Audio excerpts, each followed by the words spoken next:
que M. Tshisekedi est en rébellion contre la Constitution.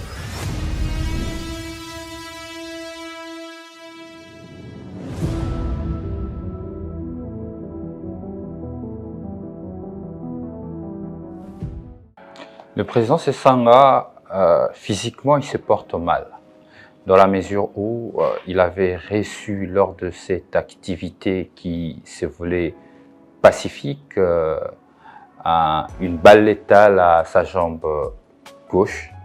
Et physiquement, il n'est pas au point parce qu'il est sous sonde aujourd'hui et que, Dieu merci, sa vie n'est pas en jeu.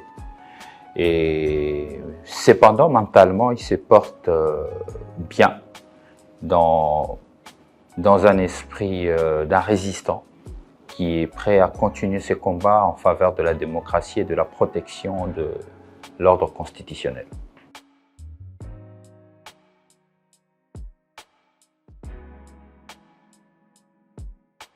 Le 8 juillet, c'est le souverain, le peuple souverain, qui mettra en exercice sa souveraineté pour exiger à celui à qui il avait remis le pouvoir de finalement déposer le pouvoir parce que ce dernier, M. Tshisekedi, est en rébellion contre la Constitution qui du reste est le fondement sur lequel s'installe son pouvoir. Donc le peuple souverain sera dans la rue pour dire à M. Tshisekedi qu'il est désavoué et que deuxièmement, que ce peuple exige au président de la République actuelle de déposer sa démission.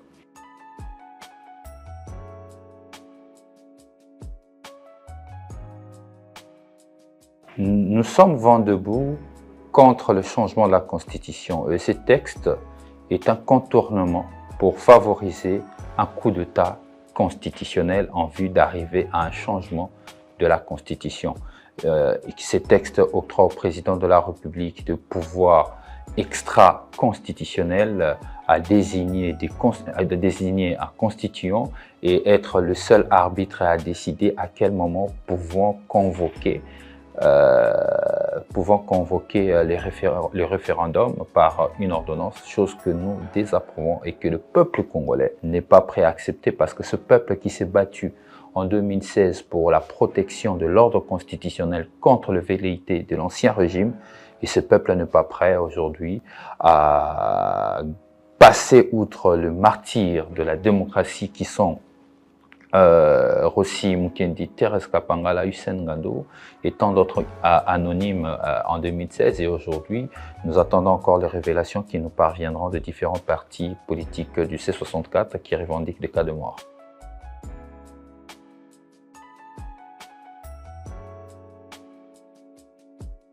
Il y a un écart entre dire et ce qui est écrit. Nous nous fondons sur ce qui est écrit est clair, et que le cas de référendum en République démocratique du Congo étant encadré par la Constitution que par trois cas. Il s'agit dans le cas où l'on veut changer des capitales, dans le cas où l'on veut adjoindre ou céder ou faire la cession d'une partie de nos territoires, mais aussi dans le cas d'une révision constitutionnelle.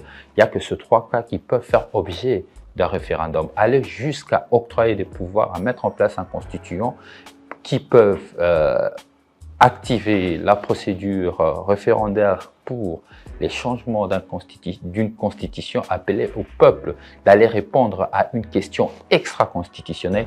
C'est évidemment une fraude à la Constitution, un coup d'État constitutionnel que le pouvoir Tshisekedi orchestre afin de permettre à celui-ci de devenir le futur Mobutu et de faire de son UDPS un parti-État.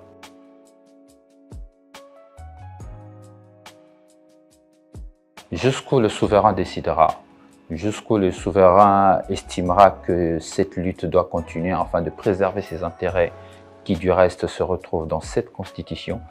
Désormais, les institutions sont dans la rue. Le souverain a décidé de récupérer tout le pouvoir qu'il a donné à ces institutions, à l'occurrence ces parlements de corrompus, ces institutions qui ne pensent pas à l'intérêt de la population, qui ne pensent pas aux risques que court notre population à travers cette cet artifice juridique qu'ils essayent de faire, et ils ne voient pas les dangers que court notre pays, qui est la balkanisation. Je tiens à rappeler aux Congolais, à notre peuple, que l'Est de notre pays est encore sous occupation, que malheureusement, ce Parlement de corrompus n'a pas le temps de voir le danger qui arrive, et de ce moment-là, c'est seul le peuple qui doit se redéfinir, qui doit récupérer le pouvoir qu'il avait donné à ces institutions boiteuses, et d'engager les pays sur des directives que lui voudra bien, parce que c'est lui le souverain. À suivre, évidemment, c'est l'interprétation qui ne vient pas de moi, qui vient du professeur honorable Ngondankoy, qui dit que le peuple souverain, rien ne peut l'arrêter, parce que rien ne peut arrêter le peuple souverain. Donc le peuple souverain doit tout et peut tout.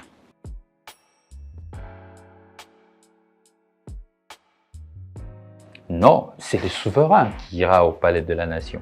Ce n'est pas le C64, parce que le combat que nous menons, ce n'est pas le combat de Sesanga, ce n'est pas le combat d'Envol, ni d'un autre parti politique de l'opposition soit-il, c'est le combat du souverain.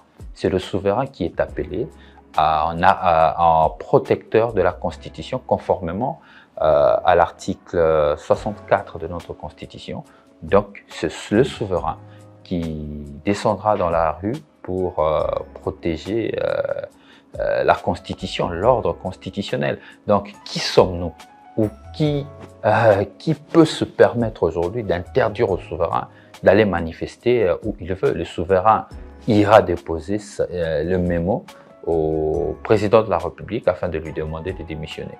Ce n'est pas une provocation, c'est simplement une autodétermination de la population congolaise. C'est le choix du peuple, ce n'est pas notre choix.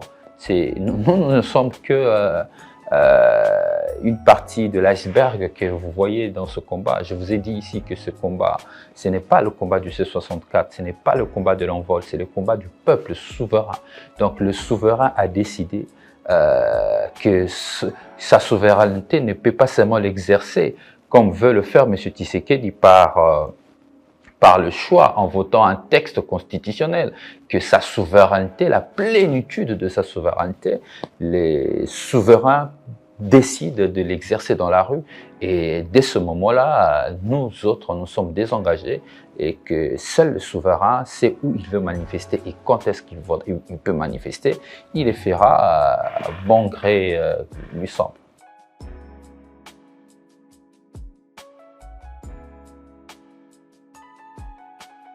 C'est le propre du pouvoir Tshisekedi.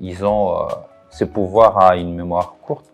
Je tiens à rappeler que le 2 juin 2022, l'Envol était dans la rue, sur l'ensemble du territoire national, pour dénoncer l'agression rwandaise, condamner la rébellion et exiger le départ de toutes les forces étrangères sur notre sol. Je ne parlerai pas que d'Envol, il y a beaucoup d'autres partis politiques. J'ai appris que l'SID aussi l'a fait. J'ai appris que le LGD aussi l'a fait, beaucoup de partis. Nous avons même fait de marches pour soutenir le FARDC. Donc, nous accuser ainsi, c'est faux. Par contre, nous sommes justes. De la même manière que nous condamnons la rébellion avec les M23, c'est de la même manière que nous condamnons la rébellion que M. Tshisekedi veut engager aujourd'hui, parce que M. Tshisekedi est en rébellion contre la Constitution. Les traitements que nous avons réservés à Nanga et consorts, c'est le même traitement que que le peuple souverain du reste réservera à M. Tshisekedi, qui désormais doit être considéré comme un rebelle à la Constitution.